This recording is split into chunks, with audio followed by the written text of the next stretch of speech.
Bell অতি পুষ্টিকর এবং উপকারী উপাদান সমৃদ্ধ একটি ফল। এই ফলে প্রচুর ভিটামিন এ রয়েছে।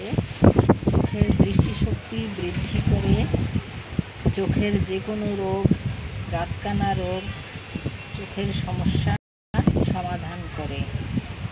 এছাড়া বেলে প্রচুর আঁশ রয়েছে, যা হজম শক্তিকে ভালো রাখে, পেট ভালো রাখে, আমাশয় আরোগ্য করে, এছাড়া কোষ্ঠকাঠিন্য দূর করে।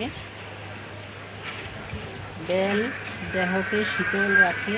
বেলের শরবত অতি উপকারী।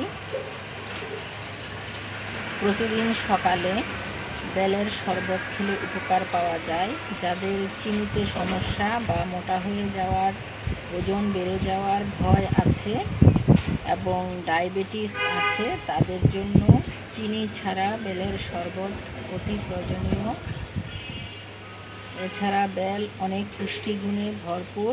ছোটকাল থেকেই আমরা শুনেছি যে বেল পেটের জন্য উপকারী। এই বেল আপনারা নির্দ্বিধায় খেতে পারেন। এছাড়া বেলের নিজস্ব কিছু মিষ্টি উপাদান রয়েছে। শরবত ছাড়া যদি পাকা বেল খালি খাওয়া যায় তাহলে মিষ্টি ভাব আসে, আর কাঁচা বেল পুড়িয়ে খাওয়া হয় এবং পেটের সমস্যা, আমাশয় রোগের জন্য কাঁচা বেল খাওয়া যায়।